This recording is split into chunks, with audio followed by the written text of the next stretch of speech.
അതിരപ്പള്ളിയിൽ കാട്ടാനകൾ പള്ളി ആക്രമിച്ചു.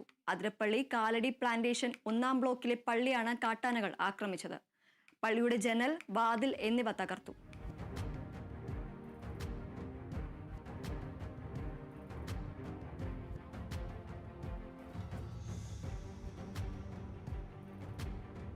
വിവരങ്ങളുമായി അനീഷ് ആന്റണി ചേരുന്നു. അനീഷ്, കാട്ടാനകൾ വീണ്ടും ഈ ഒരു ആക്രമണങ്ങൾ തുടർന്നുകൊണ്ടിരിക്കുകയാണ്. ഇപ്പോൾ പള്ളിയാണ് ആക്രമിച്ചിരിക്കുന്നത്. എന്തൊക്കെയാണ് കൂടുതൽ വിശദാംശങ്ങൾ? അതിരപ്പള്ളി കാലടി പ്ലാന്റേഷൻ 1-ാം ബ്ലോക്കിലെ സെന്റ് സെബാസ്റ്റ്യൻസ് പള്ളിയാണ് ഇന്നലെ രാത്രി എത്തിയ കാട്ടാനക്കൂട്ടം ആക്രമിച്ചത്. പള്ളിയുടെ ജനല്, അതുപോലെ വാതിലുകൾ, അതുപോലെ ഗ്രില്ലുകൾ എന്നിവ കാട്ടാന നശിപ്പിച്ചിട്ടുണ്ട്. നേരത്തെയും ഈ സമാന രീതിയിൽ കാട്ടാനക്കൂട്ടം ഒരു തവണയല്ല പല തവണ ആക്രമണം അഴിച്ചുവിട്ടിട്ടുണ്ട്. പള്ളിക്ക് മുകളിലേക്ക് കാട്ടാനകൾ തെങ്ങ് മറിച്ചിട്ട് പള്ളിയുടെ മേൽക്കൂര ഉൾപ്പെടെ തകർക്കുന്ന സംഭവം വരെ ഉണ്ടായിട്ടുണ്ട്. എന്തായാലും ഇപ്പോൾ ഈ ഏറ്റവും ഒടുവിലുണ്ടായ ഈ സംഭവം ഇന്നലെ രാത്രി 12:30യോടെയാണ് ഉണ്ടാകുന്നത്. പ്രദേശവാസികൾ ചെറിയ രീതിയിലുള്ള ശബ്ദം കേട്ടു എന്ന് പറയുന്നു.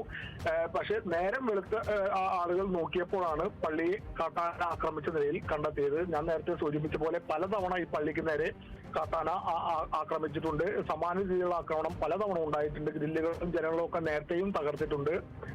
തെങ്ങ് പള്ളിക്ക് മുകളിലൂടെ മറിച്ചത്. ഏറ്റവും ഒടുവിലുണ്ടായ ആക്രമണത്തിൽ ഇപ്പോൾ പള്ളിക്ക് കാര്യമായ കേടുപാടുകൾ സംഭവിച്ചിട്ടുണ്ട്. ജനൽ ചില്ലുകളും അതുപോലെ തന്നെ ഡോറുകളും ഗ്രില്ലുകളും ഉൾപ്പെടെ നശിപ്പിച്ചിട്ടുണ്ട്. ഈ മേഖലയിൽ നിരന്തരം കാട്ടാന ആക്രമണം ഉള്ള ഒരു പ്രദേശമാണ് ഈ അതിരപ്പള്ളി കാലടി പ്ലാന്റേഷൻ ഒക്കെ.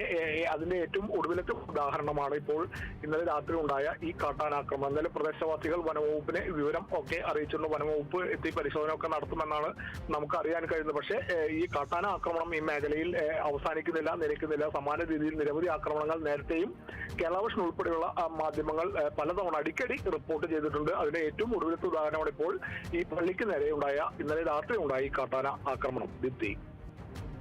ശരി.